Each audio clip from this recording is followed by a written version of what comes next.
السلام علیکم عزیز طالبات، آن لائن کلاسز کے سلسلے کا آج دوسرا لیکچر ہے ہمارا، اور میں حافظہ ماریہ اسلم آپ سے مخاطب ہوں۔ آپ کے اسمارٹ سلیبس میں ایک نظم شامل ہے، ہلال استقلال، حفیظ جالندھری کی نظم ہے۔ چونکہ یہ نظم ذرا مشکل ہے، اس میں مشکل تراکیب، تشبیہات اور استعارے استعمال کیے گئے ہیں، اس لیے میں آپ کو اس نظم کی دہرائی کرائے دیتی ہوں۔ حفیظ جالندھری کا مختصر تعارف کرانا چاہوں گی اس سے پہلے کہ ہم نظم کے خلاصے اور تشریح کی جانب بڑھیں۔ حفیظ جالندھری کا اصل نام محمد حفیظ اور حفیظ تخلص تھا۔ جالندھر میں پیدا ہوئے، ابتدائی تعلیم وہیں حاصل کی۔ گھریلو حالات سازگار نہ تھے، اس لیے تعلیم ادھوری رہ گئی۔ شعر و شاعری کا فطری ذوق تھا، چنانچہ بچپن ہی میں شعر کہنے لگے۔ مولانا قادر گرامی کی شاگردی اختیار کی، مختلف ادبی پرچوں میں لکھتے رہے، مشاعروں نے انہیں شہرت دی، مختلف سرکاری محکموں سے وابستہ رہے۔ 1947 میں پاکستان چلے آئے اور 1982 میں لاہور میں فوت ہو گئے۔ ان کا مزار اقبال پارک میں مینار پاکستان کے قریب واقع ہے۔ حفیظ جالندھری ایک قادر الکلام شاعر تھے۔ انہوں نے مختلف اصناف سخن، مثنوی، گیت، غزل اور نظم وغیرہ میں طبع آزمائی کی۔ شاہنامہ اسلام ان کی ایک قابل قدر تخلیق ہے۔ یہ اردو کی قومی، ملی اور رزمیہ شاعری میں عمدہ اضافہ ہے۔ ان کی تصانیف میں طلخابہ شیریں، سوز و ساز، حفیظ کے گیت، حفیظ کی نظمیں اور چیونٹی نامہ شامل ہے۔ انہوں نے قومی ترانے کی طرح دیگر بہت سی قومی نظمیں بھی لکھیں، جن میں یہ نظم ہلال استقلال بھی شامل ہے۔ ہلال استقلال وہ پرچم ہے جو 1965 کی جنگ میں شاندار کارکردگی کی بنا پر 3 شہروں لاہور، سرگودا اور سیالکوٹ کو دیا گیا تھا۔ یہ بات آپ کو شاید پہلے معلوم نہ ہو کہ ہلال استقلال وہ پرچم ہے جو 1965 کی جنگ میں شاندار کارکردگی کی بنا پر پاکستان کے 3 شہروں لاہور، سرگودا اور سیالکوٹ کو دیا گیا تھا۔ پرچم میں پاکستان کے جھنڈے کی طرح ہے، یہ پرچم جو ہے بالکل پاکستان کے جھنڈے کی طرح ہے، البتہ اس پر سرخ، نیلے، سبز 3 ستارے ہیں۔ سفید حصے میں پاک فوج کے امتیازی نشانات ہیں اور بنگالی اور اردو زبان میں 6 ستمبر 1965 لکھا ہوا ہے۔ شاعر اس پرچم کو سربلند دیکھنے کے خواہاں ہیں۔ میں آپ کو نظم کا خلاصہ پڑھاتی ہوں۔ ہلال استقلال 1965 کی پاک بھارت جنگ کے بعد لاہور، سیالکوٹ اور سرگودا کو دیا جانے والا جھنڈا ہمارے شہیدوں اور غازیوں کی عطا ہے، اور یہ پرچم ہماری آزادی اور استحکام کی علامت ہے۔ پرچم پر خنجر نما ہلال حضرت خالد بن ولید کی شجاعت کا عکس ہے۔ یہ ان شہیدوں نے عطا کیا ہے جنہوں نے اپنا حال ہمارے مستقبل کے لیے قربان کر دیا تھا۔ یہ عظیم روایات کا امین ہے۔ یہ جھنڈا حسین ابن علی کرم اللہ وجہ الکریم، طارق بن زیاد، صلاح الدین ایوبی اور محمود غزنوی کی بہادری کی عظیم روایات کا امانت دار ہے۔ یہ پاکستان کے استحکام اور ہماری آزادی اور فتح و کامرانی کی علامت ہے۔ اب ہم اس نظم کی تشریح کی طرف چلتے ہیں۔ پہلا شعر ہے: یہ استقلال کا پرچم ہے، استحکام کا پرچم، شہیدوں غازیوں کے ہاتھ سے انعام کا پرچم۔ استقلال کہتے ہیں ثابت قدمی کو، ثبات یا پائیداری کو، اور استحکام کہتے ہیں پختگی، مضبوطی، محکم ہونا۔ جب آپ اس نظم میں سے آنے والے کسی بھی شعر کی تشریح کریں گے تو اس سے پہلے آپ ایک پیراگراف لکھیں گے جو میں آپ کو بتا رہی ہوں۔ اقتباس کی صورت میں آپ اس کو پیپر میں کسی بھی شعر کی تشریح، اس نظم کے کسی بھی شعر کی تشریح کرنے سے پہلے لکھ دیجئے گا۔ آپ لکھیں گے کہ حفیظ جالندھری ایک قادر الکلام شاعر ہیں۔ انہوں نے مختلف اصناف سخن میں طبع آزمائی کی اور اپنی صلاحیتوں کا لوہا منوایا۔ قومی، ملی اور رزمیہ شاعری میں انہیں کمال حاصل ہے۔ اسلام کی منظوم تاریخ شاہنامہ اسلام ان کی ایک قابل قدر تصنیف ہے۔ وہ پاکستان کے قومی ترانے کے خالق ہیں۔ انہوں نے کشمیر کا ترانہ بھی لکھا۔ ان کی شاعری میں غنائیت، ترنم اور درد بھرے جذبات اور کھنک موجود ہے۔ نظم ہلال استقلال ایک قومی نظم ہے جس میں ستمبر 1965 کی پاک بھارت جنگ میں پاکستان کی فوج اور شہروں کی ثابت قدمی اور جرأتوں کو خراج تحسین پیش کیا گیا ہے۔ بھارت نے 6 ستمبر کو لاہور کے محاذ پر پیش قدمی کرتے ہوئے فوجی افسروں کو یقین دلایا تھا کہ ناشتہ لاہور کی مال روڈ کے روٹری کلب میں کریں گے، لیکن ان کے خواب پورے نہ ہو سکے۔ میجر عزیز بھٹی اس محاذ پر وطن کے دفاع کرتے ہوئے شہید ہو گئے۔ سیالکوٹ میں چونڈا کے محاذ پر جنگ عظیم دوم کے بعد ٹینکوں کا سب سے بڑا معرکہ ہوا۔ بھارت کے 600 ٹینک ایک ساتھ آگے بڑھے۔ پاکستان کے پاس صرف 150 ٹینک تھے۔ جانصاروں نے جسم کے ساتھ بم باندھ کر اس حملے کو ناکام بنایا اور جنگوں کی ایک نئی تاریخ رقم کی۔ سرگودھا پاکستان ایئر فورس کا ایئر بیس تھا۔ اس کا دفاع کرتے ہوئے MM عالم نے 1 منٹ میں بھارت کے 5 ہنٹر طیارے مار گرائے اور ایک عالمی ریکارڈ قائم کیا۔ یہ معلومات آپ میں سے بیشتر بچوں کے پاس نہیں ہوں گی، کیونکہ بہت سے بچے شرح سرمایہ اردو پڑھتے ہیں، اور میرا نہیں خیال کہ شرح سرمایہ اردو میں ہلال استقلال کے متعلق یہ ساری معلومات موجود ہوں۔ یہ اعزازی پرچم استقلال لاہور، سیالکوٹ اور سرگودھا کے سپوتوں کی جرأت کا نشان ہے۔ یہ ہر سال 6 ستمبر کو ان شہیدوں کے جناح ہال پر کسی شہید کی ماں، باپ، بیوی یا کسی غازی کے ہاتھوں میں لہرایا جاتا ہے۔ یہ وہ اقتباس ہے بچوں جو آپ اس نظم کی تشریح کرتے ہوئے کسی بھی شعر کی تشریح کے آغاز میں لکھ سکتے ہیں۔ تشریح کی جانب بڑھتے ہیں۔ پہلے شعر کی تشریح آپ کچھ یوں کریں گے کہ حفیظ جالندھری ایک قادر الکلام شاعر ہیں۔ یہ نہ صرف ہماری ملی روایات کا ادراک رکھتے ہیں بلکہ اسلامی تاریخ کی رزمیہ شاعری پر گہری نظر رکھتے ہیں۔ ایسا صاحب کمال شخص ہی اس قسم کی نظمیں تخلیق کرتا ہے جو شہداء کے خون سے رقم کی گئی تاریخ اس کی نظروں کے سامنے ہوتی ہے اور جرأت اور بہادری کے سارے استعارے اسے ازبر ہوتے ہیں۔ اسی تاریخی تناظر میں ستمبر 1965 میں ہونے والی پاک بھارت جنگ میں جو پاکستانی شہید ہوئے یا جو غازی ٹھہرے، شاعر انہیں خراج عقیدت پیش کر رہا ہے کہ اے قوم کے سپوتو، تم نے قربانی کے بعد یہ پرچم ہلال استقلال ہمیں دیا ہے۔ یہ ہماری ثابت قدمی اور استحکام کا سبب بنے گا۔ اپنے سے 4 گنا بڑی طاقت کے بالمقابل پوری قوم سیسا پگھلائی دیوار بن گئی تھی۔ 3 شہروں کے جنگی محاذوں پر ایسے کارنامے سر انجام دیے گئے کہ وہ جنگی تاریخ میں ہمیشہ یاد رکھے جائیں گے۔ لاہور، سیالکوٹ اور سرگودھا کے ثابت قدم بہادر سپوتوں کو ہلال استقلال عطا کیا گیا۔ اس جھنڈے کو بلند رکھنے میں ہی ہماری بقا ہے اور اسی میں ہمارا استحکام ہے۔ ضمیر جعفری کا ایک شعر آپ ریفرنس کے طور پہ لکھ سکتے ہیں، ریفرنس کے شعر کے طور پہ کوٹ کر سکتے ہیں۔ رحمت کا دامان یہ پرچم، عزت کا سامان یہ پرچم، غیرت کا عنوان یہ پرچم، ملت کی پہچان یہ پرچم۔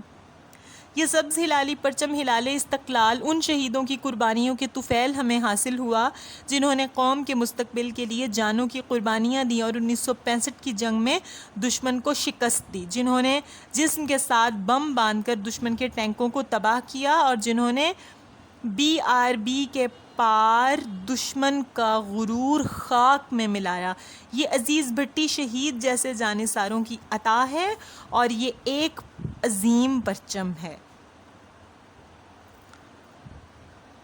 اگلے شعر کی طرف چلتے ہیں۔ ہلالی خنجر انگشت شہادت کا اشارہ ہے، یہ سیف اللہ کا پرتو فلک پر آشکارا ہے۔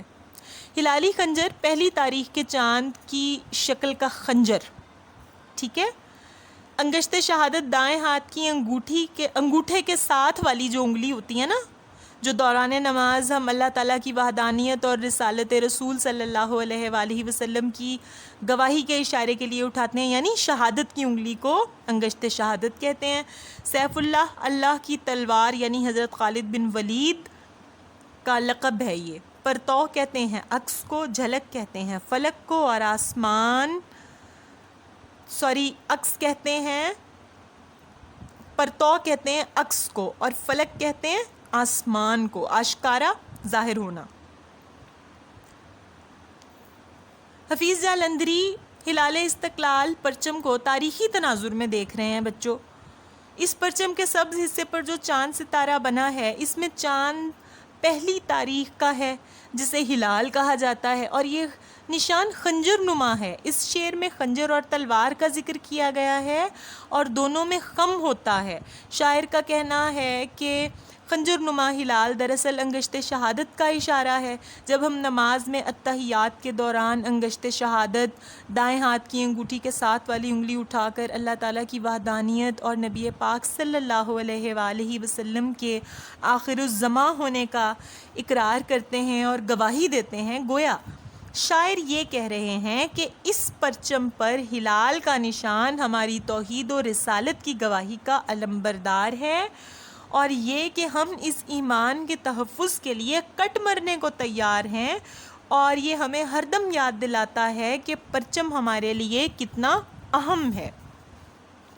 دوسرے مصرے میں ایک تلمیح کے ذریعے شاعر نے آسمان پر چمکنے والے ہلال کو حضرت خالد بن ولید رضی اللہ عنہ کی تلوار کا عکس قرار دیا ہے، اور حضرت خالد بن ولید جو ہیں وہ جنگی تاریخ کے ناقابل شکست کردار ہیں. جنگ معطا میں ان کے ہاتھ سے 9 تلواریں ٹوٹیں تو رسول اللہ صلی اللہ علیہ وآلہ وسلم نے انہیں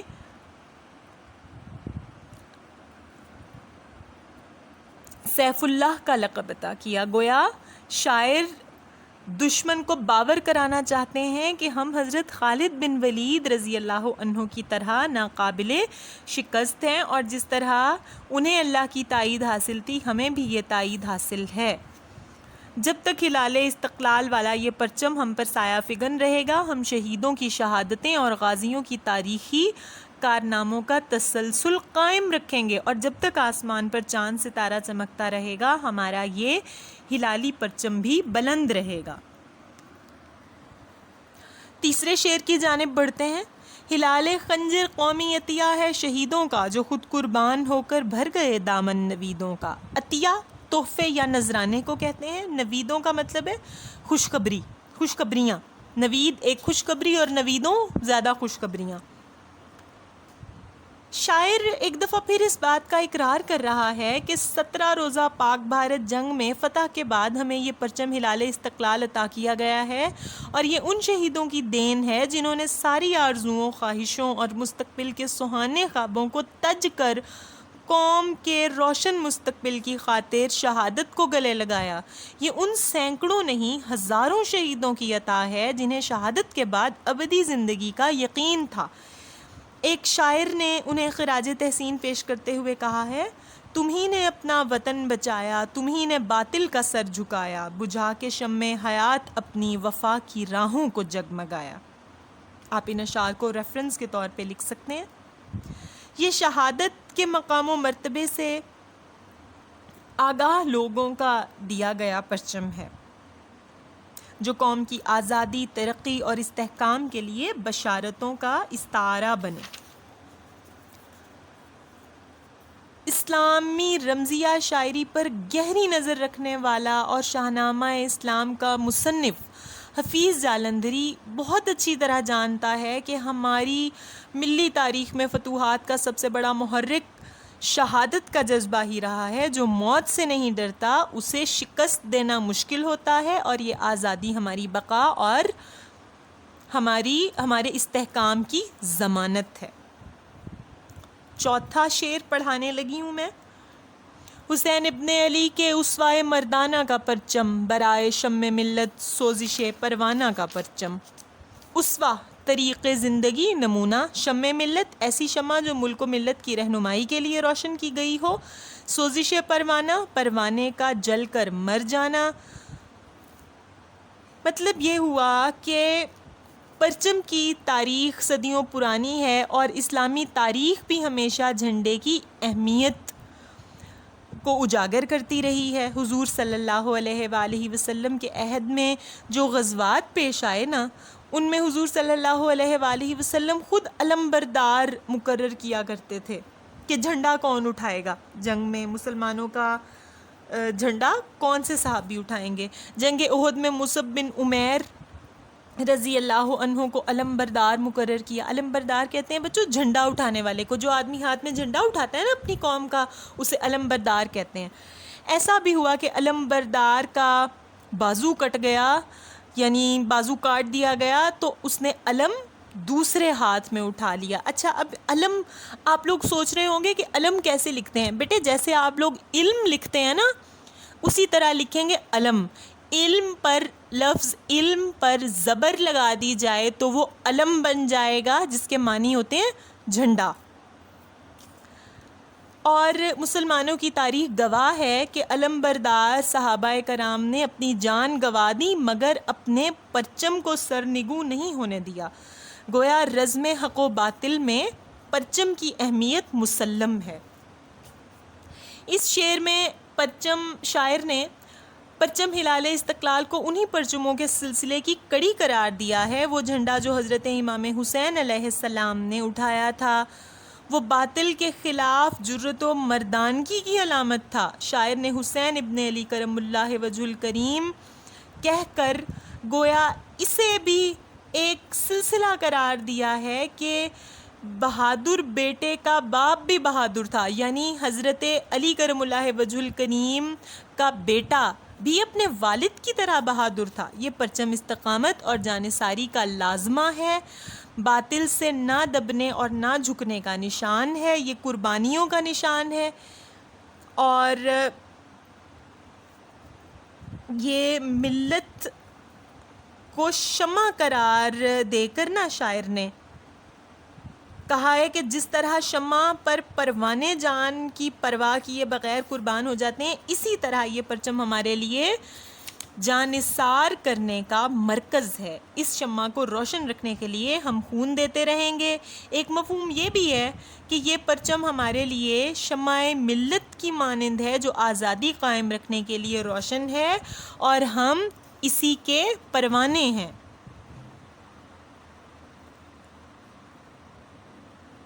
اگلا شعر دیکھیے، یہ بڑا اہم شعر ہے ایگزامینیشن پوائنٹ آف ویو سے۔ محمد ابن قاسم کے صحاب جود کا پرچم، یہ طارق کا، صلاح الدین کا، محمود کا پرچم۔ صحاب کہتے ہیں بادل کو، جود کہتے ہیں سخاوت کو۔ حفیظ جالندھری نے تلمیحات کے ذریعے اسلامی تاریخ سے اس پرچم استقلال کو تاریخ کا تسلسل قرار دیا ہے، اور یہ بتایا ہے کہ تاریخ گواہ ہے کہ ہمارے غیرت مند فاتحین نے ہمیشہ بہادری کی تاریخ رقم کی ہے۔ محمد بن قاسم سینکڑوں میل دور سے ایک مظلوم کی مدد کے لیے آیا۔ ملک اجنبی، ماحول نامانوس اور آب و ہوا مختلف، اس کے باوجود راجہ داہر کو شکست دے کر ہند میں اسلامی سلطنت کی بنیاد رکھی اس نے۔ رعایا سے اس کا سلوک ایسا عمدہ تھا کہ لوگوں کے دلوں میں اتر گیا، لوگوں کے دل نرم ہوتے گئے، سندھ کے لوگ مسلمان ہوتے گئے۔ طارق بن زیاد نے کشتیاں جلا کر اپنی فوجوں کو تخت یا تختہ کا سبق دیا اور فاتح بن کر یورپ کے ملک اسپین میں ایک اسلامی سلطنت کی بنیاد رکھی۔ یعنی طارق بن زیاد نے کہا تھا کہ کشتیاں جلا کر آگے بڑھو، تمہارے پاس واپس لوٹنے کے لیے یہ کشتیوں کی سواری موجود نہ ہو، تمہیں یہ پتہ ہو کہ ہم جو سمندر پار کر آئے ہیں اس کو واپس کر کے جانا ہے تو صرف مرنا ہے، یا تو ہم لڑ کر یہیں پر فاتح قوم کے طور پر مقیم ہو جائیں گے یا پھر مر جائیں گے۔ یعنی تخت یا تختہ، تخت حکومت، تختہ موت۔ محمود غزنوی نے ہند پر 17 بار حملے کیے، ہر حملے میں کامیاب ہوا اور یہاں مضبوط اسلامی سلطنت کی بنیاد رکھی۔ صلاح الدین ایوبی نے صلیبی جنگوں میں دشمن کو شکست دی اور قبلہ اول بیت المقدس کو آزاد کرا لیا، جس کے ناموس کو آج ہم پامال ہوتے ہوئے دیکھ رہے ہیں۔ آپ لوگ دیکھ رہے ہیں کہ دور حاضر میں فلسطین پر کتنے ظلم ڈھائے جا رہے ہیں اور ہم اپنے قبلہ اول کے ناموس کے لیے کچھ نہیں کر پا رہے۔ ان تمام بہادر سپہ سالاروں نے حق و صداقت کے پرچم چار دانگے عالم میں لہرا دیے۔ آج یہ ہلالی پرچم ان بہادروں کے جانشینوں کے ہاتھوں میں ہے، اور بہادروں کے جانشین کون ہیں؟ ہم، یعنی ملک پاکستان کے لوگ۔ ایک شعر آپ کو ریفرنس کے لیے بتا رہی ہوں۔ فتح و نصرت کا سنہرا تاج ان ہاتھوں میں ہے، خالد و طارق کا پرچم آج ان ہاتھوں میں ہے۔ شاعر یہ بتانا چاہتا ہے کہ پرچم ہلال استقلال طارق بن زیاد، محمد بن قاسم، صلاح الدین ایوبی اور محمود غزنوی جیسے بلند ہمت جرنیلوں کے جھنڈوں کے سلسلے کا ایک پرچم ہے۔ یہ انہی کی عظمت کی صدائے بازگشت ہے۔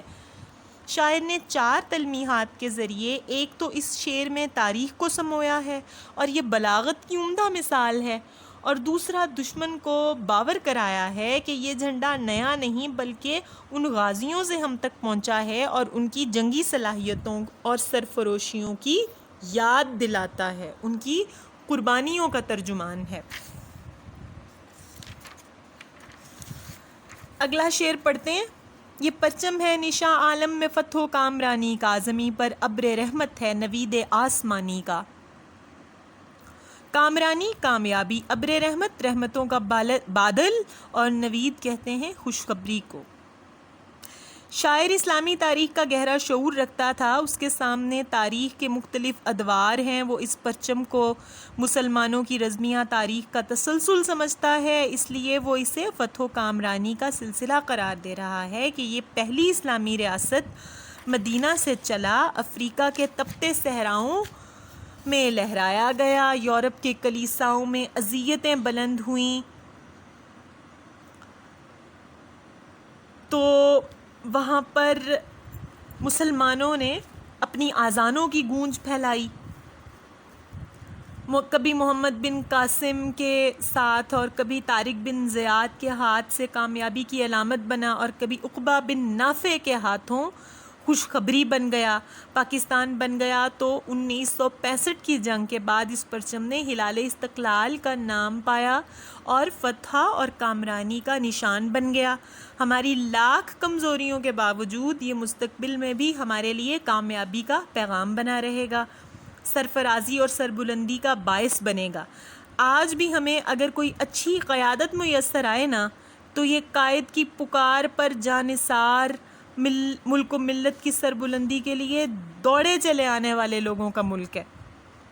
شاعر نے دوسرے مصرعے میں اس پرچم کو اللہ کی رحمت قرار دیا۔ بلا شبہ یہ اسلامی پرچم ہے، اور ماضی میں جہاں جہاں مسلمان پہنچے اور فتوحات کے بعد حکومت قائم کی، وہاں انصاف، مساوات اور عدل کا بول بالا ہوا۔ خلافت کے سائے میں غیر مسلموں کو بھی عدل میسر آیا اور یہ رحمت کی علامت بنا رہا۔ دراصل یہ اللہ کی طرف سے ایک خوشخبری ہے اور اس کی عطا بھی ہے، اللہ تعالیٰ کی بہت بڑی عطا ہے۔ یہ خوشخبری ہے کہ یہ پرچم زمین پر امن اور سلامتی کا پیغام بنے گا۔ اس نظم کا آخری شعر دیکھیے۔ یہ پرچم ہے روایات عظیم الشان کا پرچم، یہی پرچم ہے استقلال پاکستان کا پرچم۔ شاعر نے اس شعر میں کوئی ایسا خاص مشکل لفظ نہیں ہے جس کا مطلب میں آپ کو بتاؤں۔ تشریح کی طرف چلتے ہیں۔ 20ویں صدی کی تیسری دہائی میں نا اسلامی تاریخ نظم کی تھی حفیظ جالندھری نے۔ حضور صلی اللہ علیہ وآلہ وسلم کے دور تک اسلامی تاریخ کو شعر کا روپ دیا اور 4 جلدوں میں انہوں نے شاہنامہ اسلام لکھی۔ شاعر کا ارادہ تھا کہ بعد کے ادوار بھی منظوم کریں گے، لیکن ایسا نہ ہو سکا۔ البتہ شاعر کو اسلامی تاریخ کے گہرے مطالعے کا موقع ملا اور اسی وجہ سے اسے روایات کا امین کہہ رہے ہیں پرچم کو۔ حفیظ جالندھری اہل وطن کو بتا رہے ہیں کہ وہی عدل و انصاف کا بول بالا کرنے والا پرچم ہے جو خدا کے نام لیواؤں کے ہاتھوں میں رہا اور جو فقط خدا کے نام کی سربلندی کے لیے لڑتے تھے۔ وہ ایک اقبال کا شعر ہے نا، شہادت ہے مطلوب و مقصود مومن، نہ مال غنیمت نہ کشور کشائی۔ یہ پرچم کبھی دیبل پر لہرایا اور کبھی جبل طارق پر، اور کبھی سومناتھ پر محمود کے ہاتھوں بلند ہوا، اور کبھی کسی نے دلی میں بلند کیا، اور پھر داور کا اور کھیم کرن کا جو مرکز تھا اس پر بھی یہ لہرایا گیا۔ یہ ان روایات کا حامل ہے جو فاتحین نے قائم کی، بوڑھوں اور عورتوں کے پہ ہاتھ نہ اٹھانے والے، قیدیوں سے اچھا سلوک کرنے والے، اور جھنڈا سرنگوں نہ ہونے دینے والے، اور پھر تخت یا تختہ کی روایت قائم رکھنے والے لوگوں کا امین ہے، یہ ان کا امانت دار ہے، آپس میں محبت، امیر کی اطاعت اور احترام کا درس دینے والا پرچم ہے۔ یہ پرچم ہلال استقلال جہد مسلسل کا تقاضا کرتا ہے۔ یہ پرچم بلند رہے گا تو پاکستان مضبوط اور ناقابل تسخیر رہے گا۔ یہ آزادی کی فضا میں زندگی گزارنے کا تقاضا فراہم کرنے والا پرچم ہے۔ میں نے آپ کو آن لائن کلاس کے سلسلے میں اس نظم کی دہرائی اس لیے کروائی کیونکہ یہ ایگزامینیشن پوائنٹ آف ویو سے خاصی اہم نظم ہے، اور اس میں ترکیبات، تلمیحات اتنی مشکل ہیں کہ بچوں کو ذرا مشکل سے سمجھ آتی ہے اور ان کو بار بار پڑھانا سمجھانا پڑتا ہے۔ میں امید کرتی ہوں کہ آپ اس لیکچر کو غور سے سنیں گے اور ایک نئے انداز سے ہونے والی نصاب کی دہرائی سے بھرپور استفادہ کریں گے۔ اس کے ساتھ ہی میں آپ سے اجازت لیتی ہوں۔ اللہ حافظ و ناصر۔